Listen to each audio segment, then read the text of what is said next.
Sleeping problems are one of the most frequent complaints that parents have in the first few months after the baby's birth. As a parent, you may no longer have the luxury of sleeping whenever or wherever. Now your sleep has to revolve around the sleep patterns of the baby.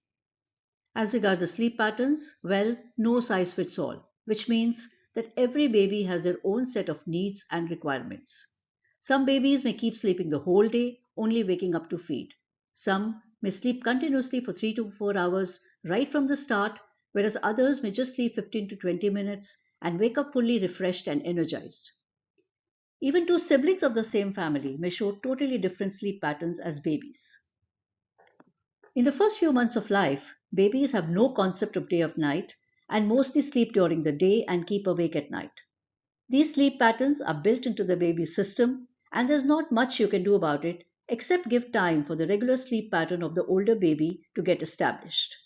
What you can do, however, is set up some ritual at the sleep time of the baby so that the baby gradually gets conditioned to sleep at the times that you desire them to sleep.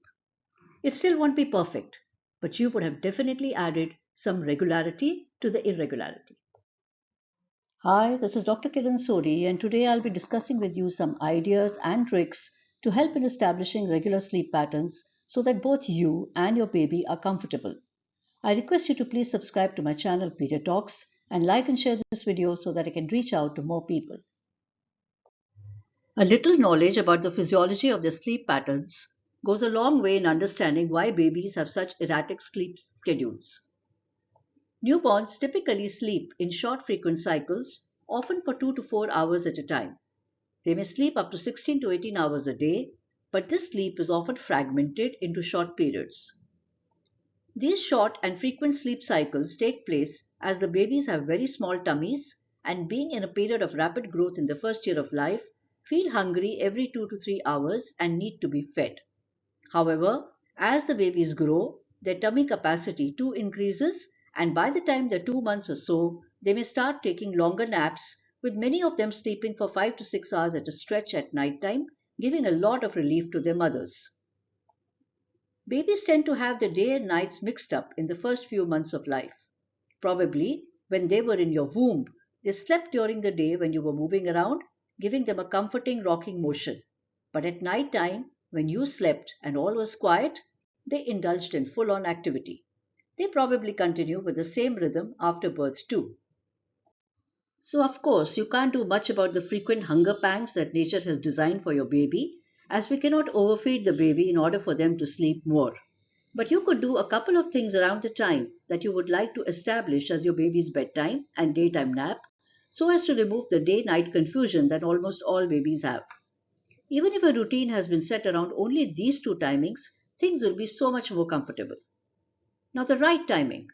As every baby is different in their sleep patterns, observe the pattern in your own baby. Note the longest stretch of sleep that they take during the night.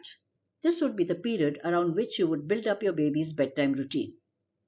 Once you have decided the time around which you have to create a routine, bring consistency into it. This means that put your baby to sleep in the same place each night and follow whatever routine you may have built around the sleep time.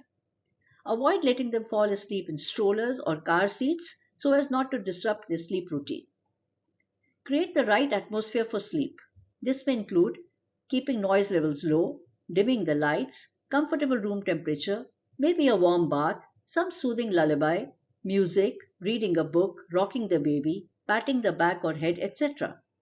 These are just ideas. You can incorporate a few and create a routine according to your convenience and what you feel suits your baby the best.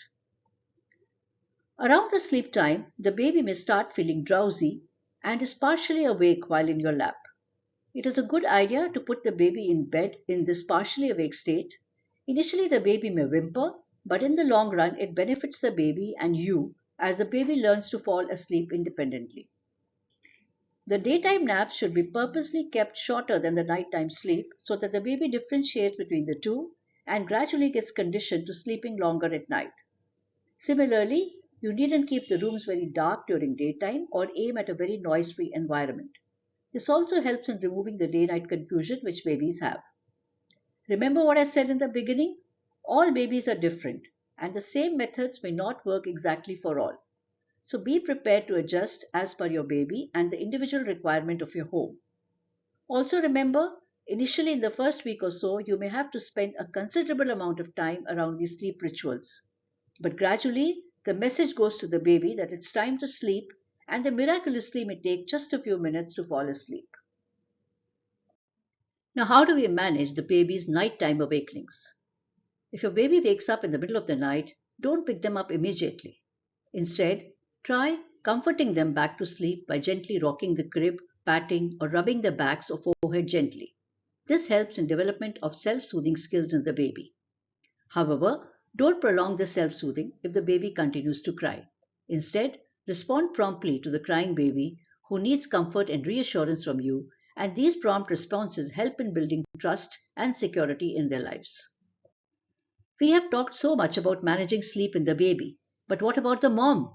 She too has to be awake every time the baby wakes up, and especially in the first few weeks, most babies sleep during the day and are awake during the night. The only option available is to sleep whenever the baby sleeps, even if they're just small and fragmented naps. Recently, when I was giving this advice to one of the mothers, she promptly said to me, Doctor, do you know how difficult that is? I have to do all the housework when the baby sleeps. So, well, to that, my only advice is you have to get some help for the first few weeks. Maybe a friend, relative, a parent, or anyone to help with the housework while you and the baby can blend as a duo. And the only other job you should be doing, besides caring for the baby, is attending to your personal needs like bathing, toileting, etc. Thank you and happy parenting to you all. If you found value in my video, please like it, share it, and subscribe to my channel Pedia Talks, where you will find a host of videos on various parenting challenges. Thank you once again and see you in my next video.